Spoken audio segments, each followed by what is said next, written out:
Hey, everybody. Latest edition of the Kolpack and Izzo podcast, brought to you by Gate City Bank with Jeff Kolpack. I'm Dom Izzo. North Dakota State set to wrap up October this coming Saturday with the Indiana State Sycamores. The first time we will see the trees in the Trees Bowl, ironically enough, since 2017. I thought the notes that Ryan Peralt got for us on Monday, Kolpack, was well-timed. There's two players that played in that game that are still on the Bison roster, Logan McCormick and Cordell Volson. And I bring this up because I remember going onto the field late in the game that day to shoot video of Cordell Volson because he hadn't played a whole lot. I was just getting some video for stashing it away, and now here we are 4.5 years later, and the Trees are back on the schedule, and we get to see Kurt Mallory again.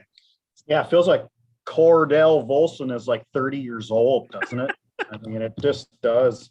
You know, Kurt Mallory, interesting, he doesn't think he has any players that were on the field that have played the Bison.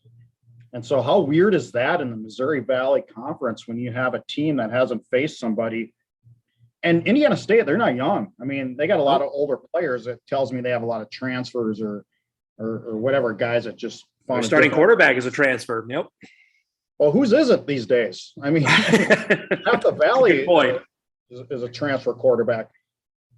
I don't know what to make of Indiana State. I thought they'd be better this year. They're a veteran team. They had 16 seniors in their two-day, but it just hasn't worked. And I know Kurt Mallory said not playing last spring was the right thing to do, and he has no regrets. And you have to say that as a coach. You can't go back on what you said. So Rob Ambrose said the same thing too, right? Well, yeah. And I feel like there's a level of rust compared to the rest of the Valley. They got off to a rather slow start. I just feel like they haven't been part of the mix at all. They haven't been part of the conversation at all. They have 4 wins, but all 4 of their wins are against pretty light competition, and their 4 losses are all convincing losses to some pretty good teams. The one caveat I'll say is they beat Eastern Kentucky, when right now Eastern Kentucky we'll do our bracketology on Saturday, is right on the doorstep potentially of being your favorite team 23 or 24 in the FCS playoffs. But you're right. I mean, they lost by 28 to USD. They lost 44-0 to South Dakota State. They lost by 30 to Missouri State. So Northwestern got them by 18. Northwestern's not really a good Big Ten team this season. So when they have lost, it's not been close. Well, and I should say that Northwestern, but here's the thing. At 20 through 24, you can say if you want about the playoff teams when we get there, but they're not going to be any good. They're not. I mean, don't tell me Eastern Kentucky has also ascended themselves into the playoff conversation with a prospect of winning a game or two. They're not there yet. I would probably agree with that. You would not probably. You do agree. I do agree with that. Kurt Mallory was the coach of the year, 2018, Indiana State. Won 7 games that year. They beat a Division II team. That's why they got left out of the postseason. So they only had 6 Division I wins. What do you make of the job he's done? I mean, this is one of, you'd have to say, Kolpack, one of the hardest jobs in FCS. I put it right there with maybe Northern Colorado and some other jobs. And I thought he's done a good job, I think. I would argue Northern Colorado's a better job than this just because of Nottingham Field is a pretty good facility. And Northern Colorado is in a decent recruiting area. Maybe Northern Colorado doesn't have the budget of Indiana State, and that's kind of weird to say. But Indiana State, we've been there, several times at their Memorial Stadium. Memorial Stadium, baby. Which is just a dumpster fire of a stadium. I don't know how you recruit anybody there other than somebody just looking for their final home of destination and looking for anywhere to play. It's horrible. I mean, there's only stands on one side, and they're like 90 years old. And you sit there, and we made fun of this, but when you shoot, Dom, when your cameras, when you're shooting on the stadium side of the field, and there's a little mound or berm, the grassy knoll. It's like soccer parents sitting on chairs. That's the soccer parent chair or field. I mean, they've done. I mean, and I'm sitting there, you're shaking your head, but words don't describe it. No, and they've done what they could do there to try and improve their facilities, but it's an uphill battle here. And I don't even know what you do, honestly. If you're Kurt Mallory, you got to do what you got to do. Some players we say the same thing about Macomb. We say the same thing about Vermillion. There are guys out there that still want to play Division I football, and they get them.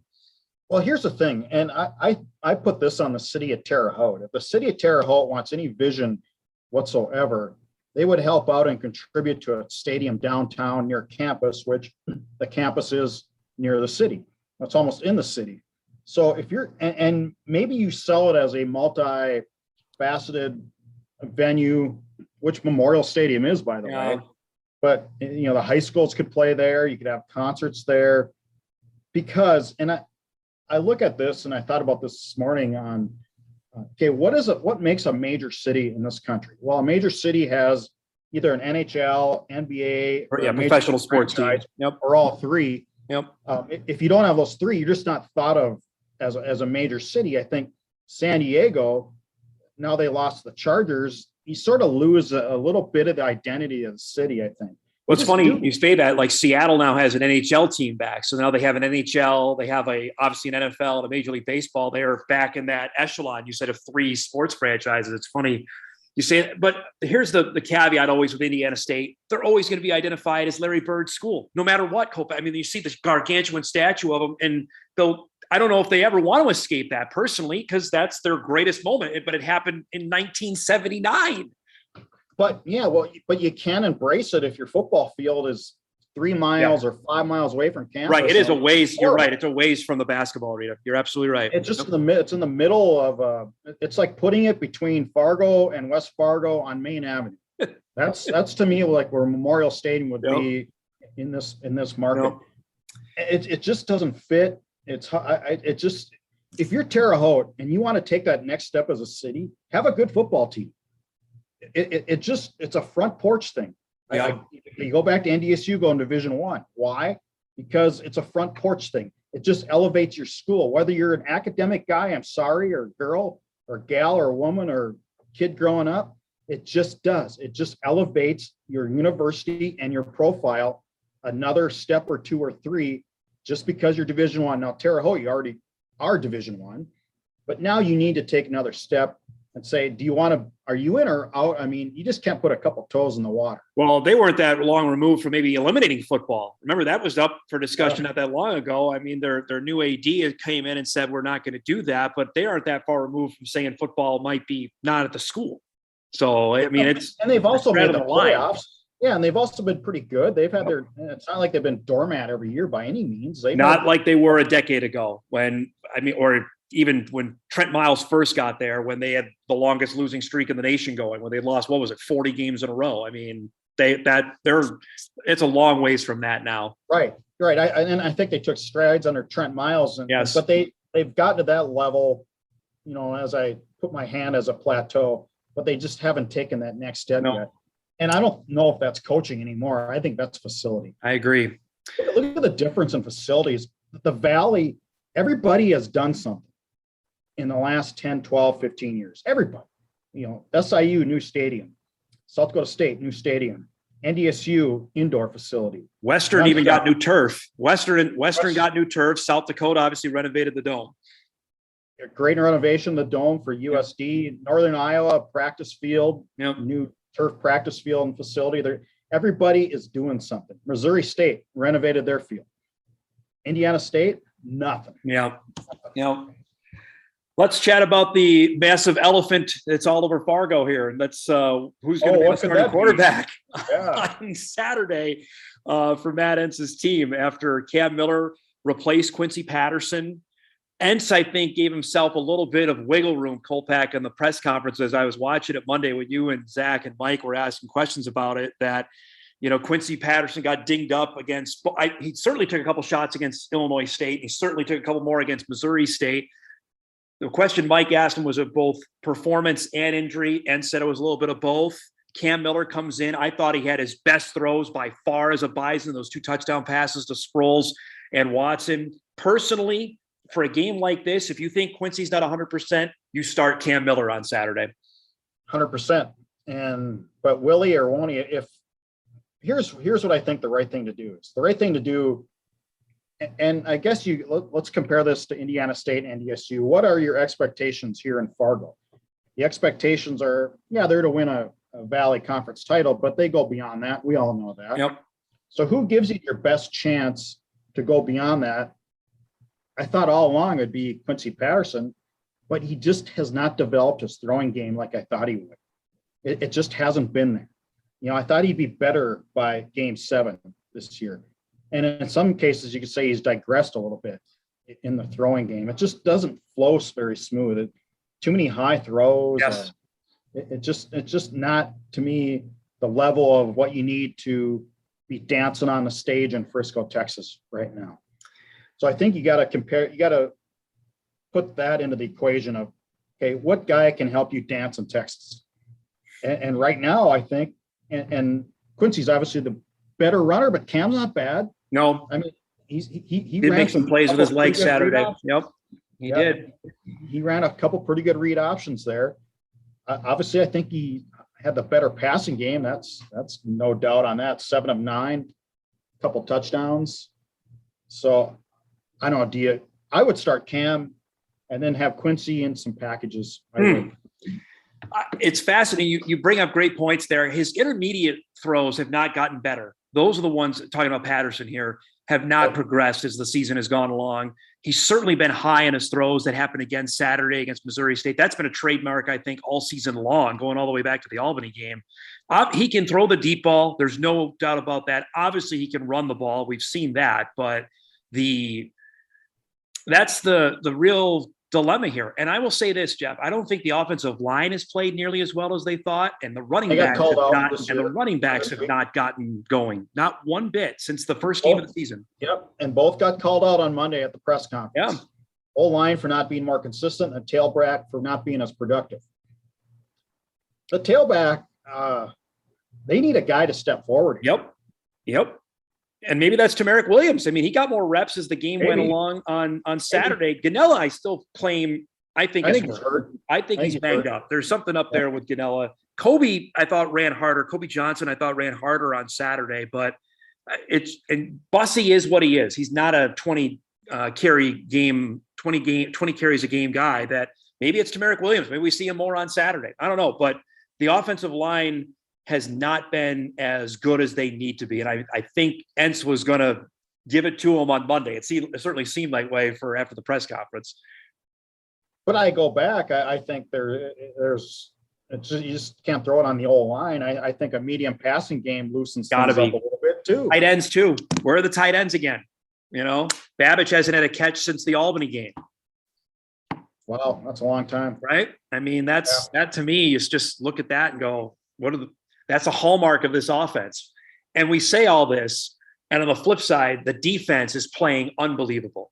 They had 5 more sacks again for the 3rd game in a row. What are they averaging now? 9 points a game they're allowing. I mean, they're just playing out of this world. And it's lost in how Cam played on Saturday. But the defense, Jeff, I thought really hunkered down in the second half against Missouri State.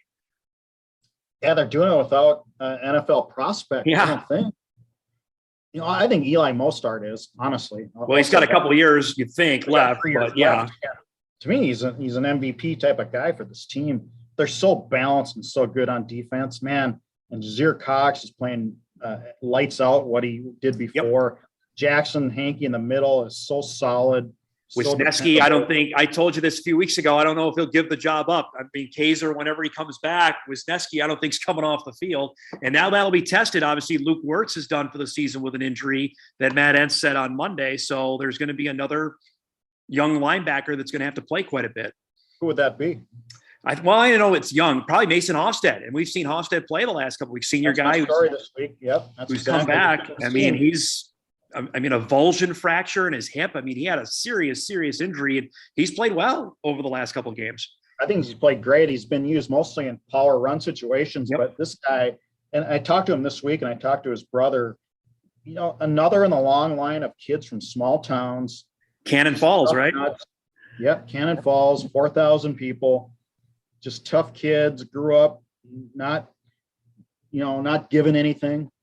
And they brought that same attitude here, and he's done a great job of recruiting those type of kids. He's the type of guy you want on the field. He's just, I love his demeanor, right?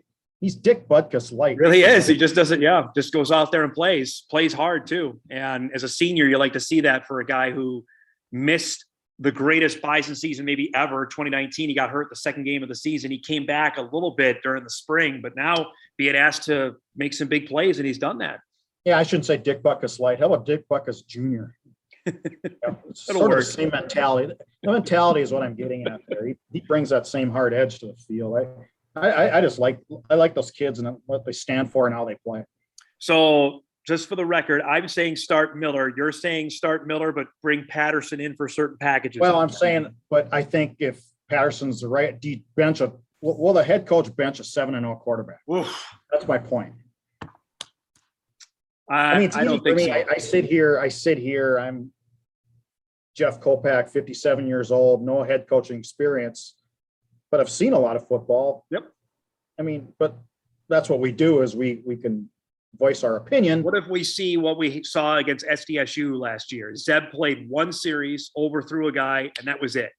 Yeah. Well, certainly the lease is shorter. There's no doubt. We can't do a pod without talking some about realignment. The last 2 days, it's been official. Southern Miss and Old Dominion have left their respective leagues to join the Sun Belt. There's looks like a Board of Regents meeting coming tomorrow in Harrisonburg, where James Madison is located. Bye-bye. This is the next step, Kolpack, that by Monday, do we have an announcement about James Madison leaving for the FBS? Well, absolutely. That's a done deal. There's just no doubt about it that they're gone, and I would be too. You just gotta go. You gotta go. Yep. And your commentary today on Hot Mic that basically left us no hope, did it? Right. If you're a North Dakota State fan today, it's very hard. I would think it's to look at this. And it's something you and I have been hammering about. And we're not the only ones for the last 5 years about location. That's come home to roost with this wave of realignment. Now, the other way to look at this is to say maybe moving up isn't always better. I know Todd Golden, who covers Indiana State, wrote about this earlier this week. But what is left now, Jeff? I mean, if Missouri State is being talked about as a potential CUSA league member, I mean, you lose James Madison, this is a monster blow. There's no other way to look at it for this division.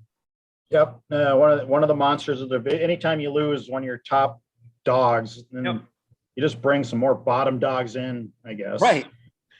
Just Missouri State, FBS, come on. I don't think so. Maybe. I mean, you're just throwing names out right now. You know what I mean? And I know Wyatt Wheeler, who covers the Bears, did a big story on it. They're not going to leave the Missouri Valley for basketball. That would be the worst thing you could ever do. They're not going to do that. That would be, I don't know why they would do that. As for NDSU, I mean, the Mountain West has made up its mind. And again, until they decide if Boise and San Diego State, and then Bob Bowlesby, though, said earlier this week that they're fine. They're okay for right now. They're not going to add. Who knows if you believe that, but the Mountain West is standing pat, which means NDSU's between the literal rock and a hard place here. Well, there is no place. I mean, the place is here. You're in between nothing. There's no possibility right now. They're just not. Are we at the point now, and I wasn't here, so I'll ask you, where things were at the end of the Division II run for North Dakota State? Wow, good question. Because in the end of the Division II run, that was it was an opposite feeling that I don't think the program should move up. You know, we're not good enough for Division I. There was a inferiority complex of the major kind going on, and NDSU really had to sell it to the boosters in the community. That's not the case now. You don't have to sell FBS to people. They're ready to go. So it's way different in that respect. What's different now is, well, and back then is where do you go? Because NDSU made the move, made their own league with the Great West, took the leap of faith. And as we look back now, it was, easier said than done for sure. Or easier done than said. It was a difficult move because you didn't know where you're going to end up. But looking back, they're going to end up somewhere. I wonder if it's going to take something like that they can't go by themselves, that maybe they have to take, like you floated this a while ago, SDSU, the Montanas, and go. Maybe that's something. I don't know. Yeah, well, with Wyoming or Northern Illinois, is Northern Illinois happy in the MAC? I wouldn't be, but would they be open to something else? Yeah, it's depressing for those of us that love this division, have covered it for a while, and now to see you're going to see a Sun Belt division, Jeff, of Coastal, Old Dominion, App State, and Georgia Southern. That's really good. And that's Who's 4 missing? FCS teams are really good. Yep. And then, with the JMU in the mid, who's missing from that group?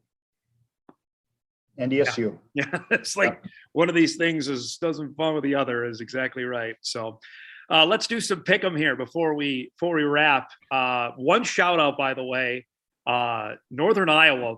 We had them dead as a doornail. And look what they do last week. They come back and beat South Dakota State. And what about Illinois State? They go and win at South Dakota and handled South Dakota last week. Bad loss for South Dakota. That was that might keep them out of the playoffs, Kolpack. I think it might now. Oh, I don't know, man. I go back to how we opened this. You're talking Eastern Kentucky on the bubble. South Dakota's got to be in the mix. They're definitely in the mix, but here's what they have. They're off this week, right? So USD has let's see here. Oh, sorry. They play this week. Hold on a second.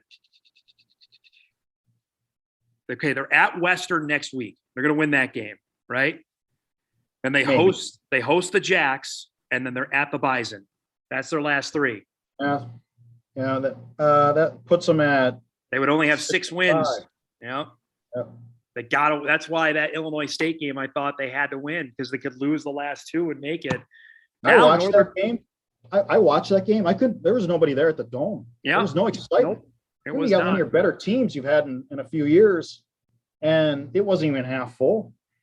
How about Northern Iowa now? Northern Iowa's 4-3. They get SIU at home this week. It's a monster game. They get that, they're in. Then after that, they have at Illinois State, at Missouri State, and they host Western. They can get to 7 wins, Northern Iowa. I think they would be the 5th team in and out of the league. Correct. And they've done this before. And I feel like they do it every year. Every year. 2, 3, 4 games, and they beat somebody when they really have to, like South Dakota State. That's not the first time that's happened either. Nope. Let's start with the Jackrabbits. They're at Youngstown State. They're a beat up crew, obviously a week before they play the Bison. What do you make here for SDSU? Man, I keep saying, oh, they'll get back. They'll get it back. They'll get back on track. Well, Youngstown's really taking the tank. So I got to go South Dakota State. I just want to see them how well they play. They played way better on the road than they have at home. SDSU. That's the crazy part. At home. Yeah. They blew out. Obviously, they won at Indiana State. They won at Western. And I think they're going to win big Saturday at Youngstown. UND is at Missouri State. Rematch of a playoff game from the spring. Obviously, we saw the Bears and how well they played. UND handled Western what they needed to, but I think Mo State wins by a couple touchdowns on Saturday. I think UND obviously is a different team at home than on the road. Yep. And that's been historical. No doubt. In the last 2-3 years. I like Missouri State is talented, man. Wow, they talented. Yep. If they play well, put it together, they'll win by a couple. If they don't talk smack, they probably beat the Bison, don't you think? Well, yeah, that helps. I mean, it cost them a field goal at the end of the half. No doubt.